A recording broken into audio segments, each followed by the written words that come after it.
Sebagai negara sepak bola, timnas Brazil selalu menjadi tim favorit juara dimanapun turnamen diselenggarakan. Hal itu tak lepas dari kesuksesan Brazil menjadi tim dengan koleksi gelar terbanyak Piala Dunia, yaitu 5 trofi. Sejak memainkan debut Piala Dunia edisi pertama 1930, timnas Brazil menjadi tim yang selalu lolos dalam 22 edisi turnamen 4 tahunan tersebut. Rentetan prestasi mereka dimulai pada Piala Dunia edisi tahun 1958 yang digelar di Swedia. Bertemu tuan rumah Swedia di partai final, tim Samba yang saat itu diperkuat pemain-pemain seperti Pele, Mario Zagallo hingga Hideraldo Bellini berhasil mengalahkan Swedia dengan skor 5-2. 5 gol timnas Brazil disumbangkan melalui brace dari Edvaldo Neto dan Pele, serta 1 gol dari Zagallo. Sementara 2 gol balasan tuan rumah dicetak oleh Lidholm dan Simonsen. 4 tahun berselang, Brazil kembali menjadi juara dunia untuk 2 kali beruntun di tahun 1962 yang digelar di Chile. Bertemu Cekoslovakia di partai final, Brazil yang kembali mengandalkan skuad edisi sebelumnya berhasil menang dengan skor 3-1 berkat sumbangan gol dari Amarildo, Zico dan Edvaldo Neto. Sempat gagal total di Piala Dunia tahun 1966 di Inggris, Brazil kembali mengangkat Piala Dunia ketiga mereka saat menjadi juara dunia pada tahun 1970 di Meksiko. Bertemu timnas Italia di final, Brazil menang dengan skor 4-1. 4 gol tim Samba dicetak oleh Pele, Gerson,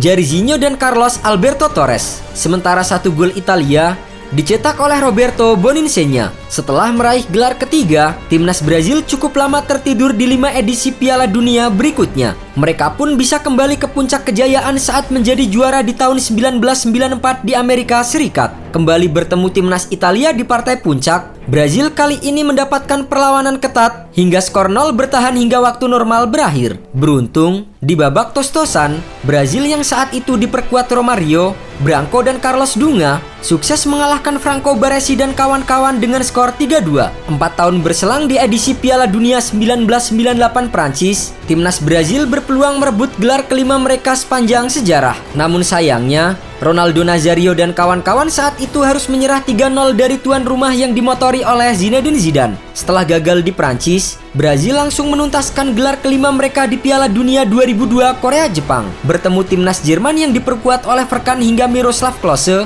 tim Samba berhasil menang 2-0 berkat brace dari Ronaldo Nazario. Namun, sejak tahun 2002, Brazil justru gagal menembus partai final, termasuk di tahun 2014 saat mereka menjadi tuan rumah. Pencapaian terbaik mereka hanya menjadi peringkat keempat setelah disingkirkan Jerman 7-1 di semifinal. Brazil juga harus kalah 3-0 dari Belanda di perebutan tempat ketiga. Kini, di Piala Dunia Qatar 2022, Brazil yang bertengger di ranking tertinggi FIFA kembali masuk sebagai kandidat juara dengan sederet pemain bintang yang bersinar di Eropa. Lolos ke Piala Dunia Qatar dengan catatan mengesankan di babak kualifikasi zona CONMEBOL, timnas Brazil sukses meraih 45 poin. Hasil dari 14 kemenangan, 3 imbang dan tidak pernah mengalami kekalahan dalam 17 pertandingan. Lolos ke Piala Dunia Qatar sebagai salah satu tim terkuat, Brazil tergabung di grup G bersama dengan Swiss, Serbia dan kuda hitam Afrika Kamerun. Melihat kekuatan 3 tim peserta lain, harusnya bukan masalah besar bagi Brazil untuk lolos ke babak 16 besar. Terlebih, mereka kini tengah dalam tren positif bersama dengan pelatih Leonardo Bacci atau yang akrab disapa dengan Tite. Sejak ditunjuk untuk melatih timnas Brazil di tahun 2016, pelatih lokal asal Brazil itu sudah menjalani 76 pertandingan dengan hasil 58 kali menang, 13 kali imbang dan hanya 5 kali mengalami kekalahan. Menariknya, dari 5 kekalahan tersebut, 3 diantaranya didapat saat melawan timnas Argentina. 2 kekalahan Tite sisanya didapatkan saat laga bersahabatan melawan Peru 2019 lalu dan melawan Belgia di Piala Dunia 2018. Dengan catatan tersebut, pelatih berusia 61 tahun itu masih punya persentase poin yang tinggi bersama timnas Brazil. Tite tercatat memiliki persentase poin per laga sebesar 2,46 dengan total 170 gol dan hanya kebobolan 30 gol dalam 76 laga. Meski demikian, Tite tidak mau besar kepala. Ia pun tetap mewaspadai lawan-lawannya di Piala Dunia. Sebelum menangani timnas Brazil, Tite pernah melatih beberapa tim Liga Brazil. Corinthians, Palmeiras, Internacional hingga Grêmio menjadi deretan tim yang pernah ditangani oleh Tite. Lebih dari 6 musim bersama dengan timnas Brazil, Tite telah mencoba beberapa strategi dan taktik. Ada beberapa strategi yang menjadi andalan Tite bersama dengan timnas Brazil sejauh ini. Formasi 4-2-3-1 menjadi salah satu favorit Tite di beberapa laga terakhir Brazil. Kemenangan 5-1 atas Tunisia pada laga persahabatan September 2022 lalu menjadi kali terakhir Tite menggunakan formasi ini. Sebelum menggunakan formasi tersebut, Tite cukup maniak dengan formasi 4-3-3 menyerang. Wajar saja, Tite sudah pasti memanfaatkan Brazil yang diperkuat banyak pemain sayap kelas dunia dengan formasi ini. Tite juga beberapa kali menggunakan formasi 4-4-2 dengan skema double pivot. Penggunaan formasi ini tentu saja ketika melawan tim-tim dengan kapasitas menyerang yang kuat dan cepat. Selain itu, keberadaan gelandang-gelandang bertahan Premier League seperti Casemiro, Fabinho, Fred, dan Bruno Guimaraes juga menjadi alasannya. Keberadaan mereka tentu menjadi kelebihan timnas Brazil yang patut dimanfaatkan oleh Tite. Meskipun hanya finish di babak perempat final Piala Dunia 2018, timnas Brazil tetap memberikan kepercayaan bagi Tite. Bukan tanpa alasan, di luar kegagalan itu, Tite memang tampil sangat baik dengan timnas Brazil. Dari segi pemain, Tite tidak akan dipusingkan dengan stok melimpah pemain bintang timnas Brazil. Di posisi kiper, Brazil memiliki dua nama yang sama hebatnya, yaitu Ederson Moraes dan Alisson Becker.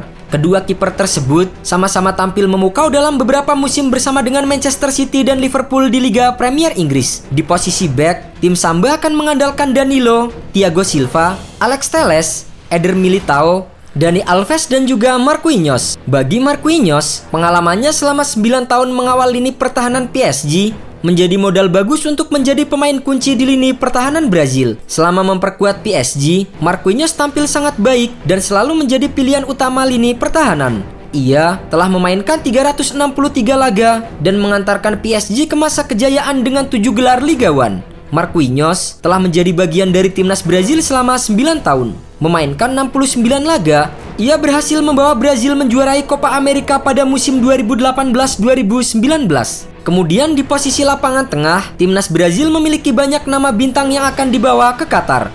Di antaranya ada Casemiro, Fred, Lucas Paqueta, Fabinho, Bruno Guimaraes, hingga Everton Ribeiro. Casemiro yang di musim ini memperkuat Manchester United masih akan menjadi andalan Tite karena pengalamannya di sepak bola Eropa. Selain itu, penampilan menawan Bruno Guimaraes bersama Newcastle United di musim ini juga bisa menjadi opsi terbaik di lini tengah tim Samba. Brazil juga bisa memakai Lucas Paqueta sebagai penghuni lapangan tengah tim Samba. Sempat bermain untuk Lyon di musim 2020-2021, Paqueta telah mencatatkan 76 pertandingan dengan mencetak 20 gol dan 13 assist. Kini, pemain yang menjadi bagian dari klub Liga Premier West Ham United itu telah memainkan 33 pertandingan bersama dengan timnas Brazil sejak debutnya di tahun 2018.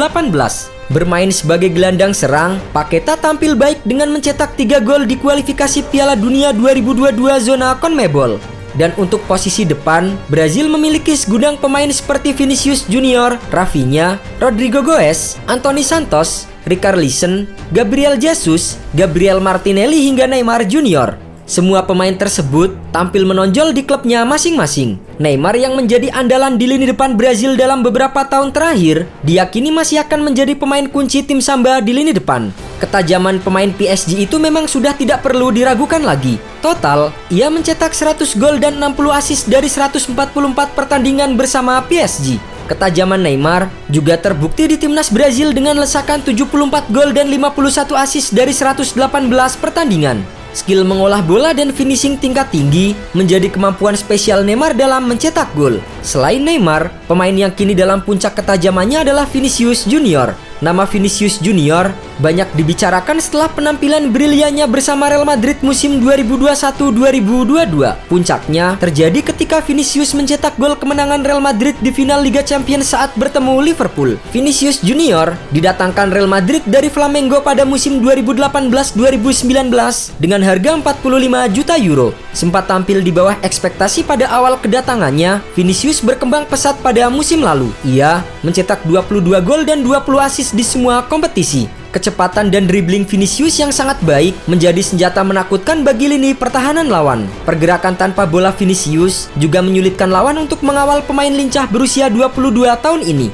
Dan pemain kunci terakhir yang bisa diandalkan timnas Brazil di Piala Dunia Qatar 2022 adalah Rafael Diaz Beloli atau yang akrab disapa dengan Rafinha. Saga transfernya ke Barcelona membuat nama mantan pemain Leeds United itu mulai melambung. Bermain di sayap kanan, Rafinha mencetak 17 gol dan 12 assist dari 67 laga bersama Leeds United. Rafinha bahkan mencetak 1 gol dan 2 assist di debutnya bersama Barcelona. Di level timnas, Rafinha baru memulai karir pada Oktober tahun lalu. Namun, Rafinha sudah ikut berkontribusi besar dengan 3 gol dari 7 pertandingan.